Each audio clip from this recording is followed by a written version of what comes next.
Well, the college football season is flying by. We already got week 7 officially in the books, which means we got to get a check on the Heisman Trophy race. Up there at the top, Ashton Jeanty, after another 200-plus yard performance. He remains the favorite to win the Heisman right now at plus 175. But Dillon Gabriel, welcome back to the chat, my friend. Once the favorite, now second shortest at plus 270. Cam Ward had the week off, but still up there.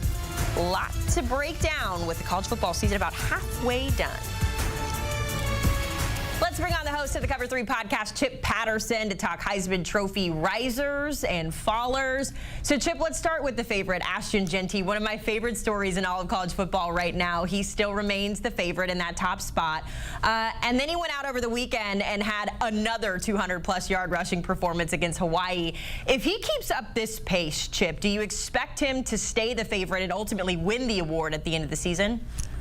Yes. If he keeps up this pace that he's on right now, going for like 2 bills a game, yeah, definitely. Because the Ashton Jeanty Heisman Trophy conversation really comes down to one thing when it comes to winning enough of those voters that really are going to need a selling point for the running back out of Boise State.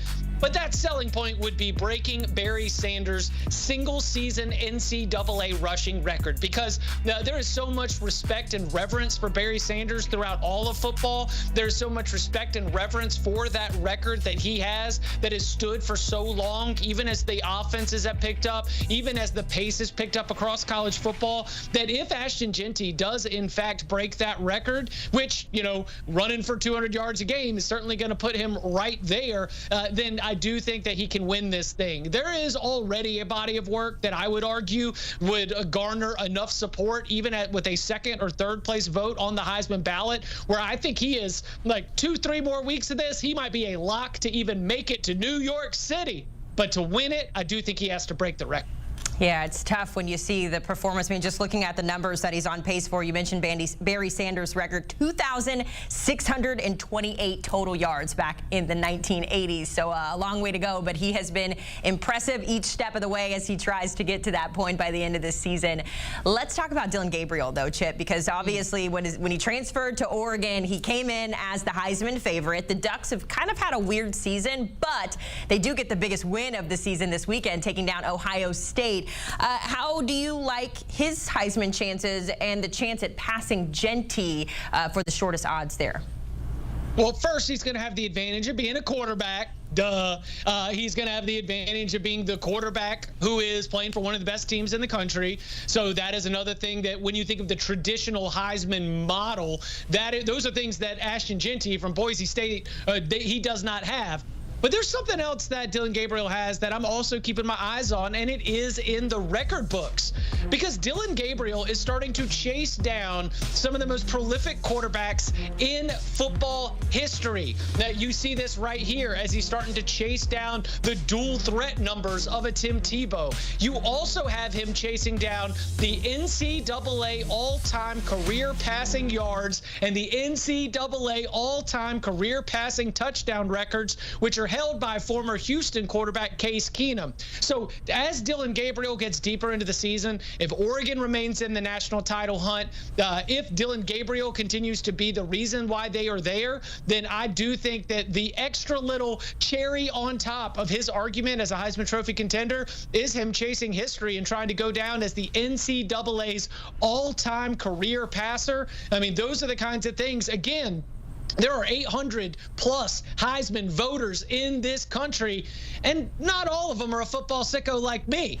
But if you can give them that little bit of that factoid that's going to make them feel like they're voting for someone who has a historic impact on the sport, well, then they're going to be able to jump right at it. And so Dillon Gabriel delivered a Heisman moment. And to me, that Heisman moment was that long touchdown run near the end of the game. He had a Heisman performance on a big stage, taking down Ohio State with long touchdown passes and more than 300 passing yards. So he's already done some of the things we traditionally want from our Heisman winner, but the road ahead is going to be tough because, look, they've still got to go play at Michigan. They've still got to finish out the rest of this schedule. They've got to go play in the Big Ten title game potentially, and those are going to be the big statements that Dillon Gabriel needs to make to finish the job and win the Heisman Trophy. Yeah, so many people were saying that game, Oregon-Ohio State, is just a preview to what we'll see in the Big Ten championship game. Maybe that means that Gabriel will have another opportunity to boost his Heisman ranks as we move along the season. But right now, second shortest odds for Dillon Gabriel. Let's talk Quinn Ewers next, another quarterback who has the benefit of the doubt of being a quarterback in the Heisman conversation. But Chip, this is funny to me because he went out and he beat OU in the Red River rivalry, right? That's what you want out of your quarterback in that series. But early in that game, there were still fans out there that were calling for the young guy to come in there and get the start over Quinn Ewers. So where are we at with Quinn in the Heisman conversation here? Do you still think he's got what it takes to win the championship, even though people wanted Arch Manning to play in this game? Hey, listen. This is buy low time, and you have another opportunity to do that, because what Quinn Ewers has done this season is he went up to Michigan and he beat up on the Wolverines defense in the Big House. He went against an Oklahoma defense that I think is excellent, one of the SEC's best.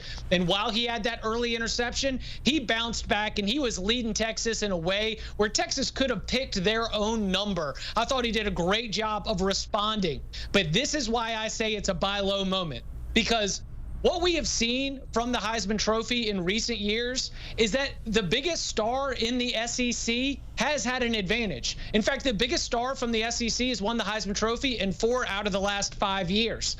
And we have a situation with Georgia coming to Austin this Saturday. If Quinn Ewers beats this Georgia defense, I mean, beating the Georgia defense is what locked it up for Joe Burrow. Beating the Georgia defense is what locked it up for Bryce Young. If Quinn Ewers can beat the Georgia defense, basically locking Texas into a spot in the SEC championship game and continue to keep the Longhorns on that path, well, then he is the star quarterback for the #1 team in the country, on the verge of doing something that we have not seen in the days of modern conference realignment, which is joining a power conference and winning the daggum thing right away in year 1. So I think that right now there is value on Quinn Ewers, because with Georgia coming to town, there's a chance for him to have his own Dillon Gabriel rise up the odds board. Ooh, deep tease for the game this weekend. That's going to be a good one, man. We can't wait for that one. Let's talk about another riser in these Heisman conversations. Drew Aller, welcome to the party, my guy. A big win there over USC to keep his team both undefeated and in the college football playoff ranks here.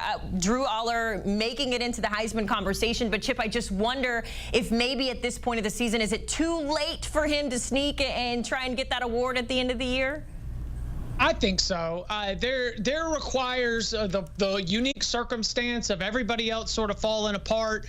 Drew Aller is going to have opportunities like when they welcome Ohio State to Happy Valley on November 2nd to be able to go out there and again see a huge boost in his odds. Drew Aller's had a pretty good season so far statistically, but he has not been an outlier. And when you're going up against these, total offensive machines like a Cam Ward out there, like a Dillon Gabriel out there, he's going to need more than throwing it to Tyler Warren 17 times. The Penn State offense needs to be able to have a few more options in terms of explosive plays. But I do think that if you're a Penn State fan, you have to like where Aller is at within the context of this season and how he has progressed and how he's handling the new offensive coordinator, Andy Kotelnicki. He, as a quarterback, has had to deal with changes at offensive coordinator almost every single season.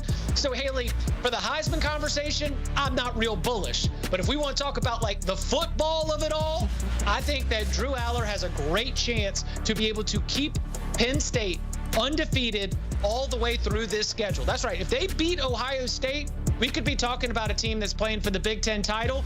And if he's the star quarterback of the Big Ten championship, Penn State Nittany Lions, sitting there with the 13-0 record, well then, yeah, I mean, you're obviously in the Heisman Trophy conversation. But right now, we just need to see a little bit more from the offense in general for me to think that Drew Aller is going to come all the way back from where he's at right now. Listen, we saw what that Ohio State game did for Dillon Gabriel and his odds as it shot up. So that's always a good metric there. I just love that Drew Aller takes care of the football so well. So if it doesn't translate for Heisman, for sure the draft, that will be something that we talk about going forward. All right, so those were our risers in the Heisman conversation. This next one makes me kind of sad, Chip, because Travis Hunter gets banged up over the weekend. They lose to Kansas State, Colorado, that is. And to go along with it, Travis Hunter's Heisman odds drop a little bit there. When you think about his already you know, it was a long shot for him to win the Heisman as a dual player as well. Now you think about him getting injured, you know, just how much did that impact him? And is there still a chance we see Travis Hunter win the award? I don't think there's a chance that we see Travis Hunter win the award. I think he could absolutely end up getting enough recognition to end up being a finalist at the end of the season. But right now, I mean, this is really what Mackenzie Brooks told us about when she was outlining, you know, the ceiling and the floor for a lot of these Heisman candidates. Just the idea that health was always going to be a concern. If part of your argument as the most outstanding player in college football is that you play on both offense and defense and you put together these ridiculous snap counts, you are inherently inviting a higher possibility and a higher probability of suffering some kind of wear and tear injury. And that is exactly what I think we have run into here with something like dealing with a shoulder injury suffered here in the Kansas State game. Now, Travis Hunter is such a unique specimen. He seems otherworldly with what he's able to do with his athleticism and physicality. I could see him being able to make a faster return than I would, certainly. But I also think that for Travis Hunter, being a part of a Colorado story that you could sell to Heisman voters, where they are competing for the Big 12 title, when they are going out there competing for a college football playoff berth, those are going to give him the better chances to win it. Unfortunately, the loss to Kansas State, even as a narrow loss, starts to make the math of winning the Big 12 a little bit more difficult. And I'm really concerned with some of the injuries that this Colorado team has in general, even beyond Travis Hunter. They were just losing bodies left and right in that game. So Colorado competing for the Big 12 seems much less likely today than it did on Friday. And with Travis Hunter's Heisman chances, you know, the health was always going to be an issue. So a shoulder injury really hurts those odds. But I still believe that if the Heisman Trophy was a most valuable player award, Travis Hunter would be the runaway. But it's not. It's the most outstanding player in college football. And to be outstanding, you need to stand out to the Heisman voters. And a lot of that has to do with where your team is at in the national title picture in November. Yeah, that little distinction, like you said, not MVP, but most outstanding. That's what gets you the Heisman Trophy. So we'll have to see how it all plays out. But Chip, we know you'll be on top of it every step of the way. Thanks for hopping on HQ with us. You can get more of Chip Patterson and all of the Cover 3 fellas by locking into the Cover 3 podcast. Throughout the week, several ways to get you ready for the upcoming college football slate. You can scan that QR code on your screen or listen in wherever you get your podcasts.